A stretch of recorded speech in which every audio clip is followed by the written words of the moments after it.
One तस्तक़सिमू bill अज़लाम, और इसी तरीके से तुम जो तकसीम करते हो तीरों को, ये भी हराम किया अल्लाह ने। ये जानवरों से मुताल्लिक नहीं, ये उनकी फाले हैं, ये फाले निकालने का एक अमल करते थे वो, उसको हराम किया। तीर, लकड़ी के तीर बनाए हुए होते थे, बगैर फल के, आगे उसके वो नहीं होता था, नोक नहीं होती थी, खाली लकड़ी के तीर नुमा बना करके वो उस पर लिख लेते थे कि ये काम करना है, ये काम नहीं करना, इस तरह कुछ खाली छोड़ देते थे। फिर वो जाते थे और तीर फेंकते थे, जमा करके फिर निकालते थे। और कहाँ करते थे? ये सब बुतों के पास।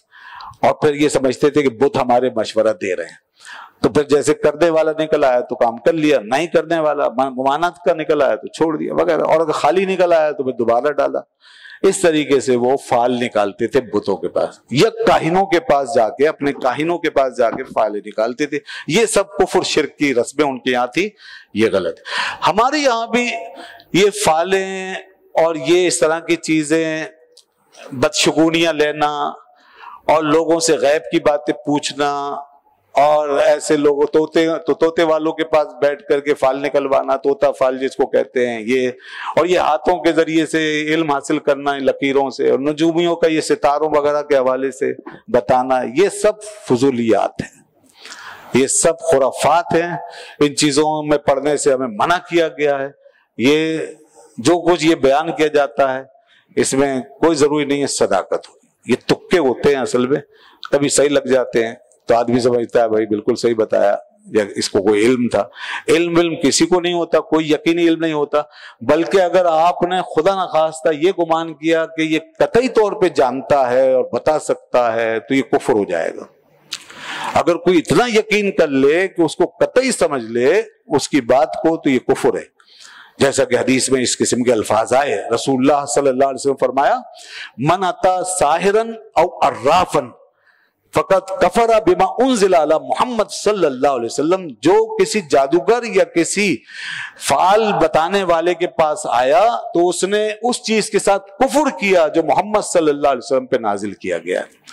तो दोस्तों, अल्लाह की ऐसी किताब रखने के बाद और रसूलुल्लाह सल्लल्लाहु अलैहि वसल्लम की तालीमात हम तक पहुंच जाने के बाद इस किस्म के तबामात में पढ़ना किसी मुसलमान का शेवा नहीं है। ये जो अखबारों में देते हैं ना नजूमियों की बातें, ये हफ्ता कैसा रहेगा और ये महीना ये सब फजूलियात हैं, ये चीजें नहीं पढ़नी चाहिए, इनसे बचे।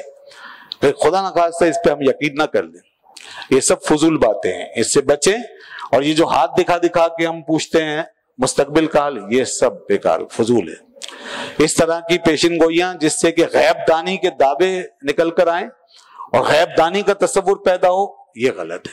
हाँ, साइंटिफिकली जो पेशिन गोइयां की जाती हैं वो एक साइंस है, जैसे कि मौसमों की पेशन गोई होती है, हालात आगे क्या होगा, बारिश वगैरह की फोरकास्ट जो होती है, तो ये एक अलग चीज है। ये साइंस की बुनियाद पर, एक आलात की बुनियाद पर एक चीज की जा रही है, और इसमें कोई भी गैब दानी का दावा नहीं कर सकता, न ये समझा जाता है कि कोई गैब दानी हो रही है। ये एक इल्म है, आपके आलात बता रहे हैं, आपकी मशीनें बता रही है, लेकिन ये भी यकीनी नहीं है, कतई नहीं है। अल्लाह कादिर है, वो चाहे तो इसको पलट दे, बदल दे। जी हाँ, तो इसलिए ये एक अलग चीज है। इसी तरह नफ्सियात पढ़कर आदमी बहुत सी चीजें बताने लगता है, किसी की शख्सियत को देख करके, इल्म के जरिए, कुछ अलामतों के जरिए, तो ये सब चीजें भी एक किस्म का इल्म है। मगर जहां गैबदानी की चीजें समझी जाती है ना, कि बस ये ऐसे सितारों को देखा और गैब की बातें शुरू कर दी, हाथ देखा गैब की बातें शुरू कर, फाल निकाली गैब की बातें शुरू कर दी, ये सब गलत है। ये किसी को इसका इल्म नहीं होता कतई, और कभी तुक्का लगे तो सही हो जाती है, वरना बहुत सी बातें गलत भी।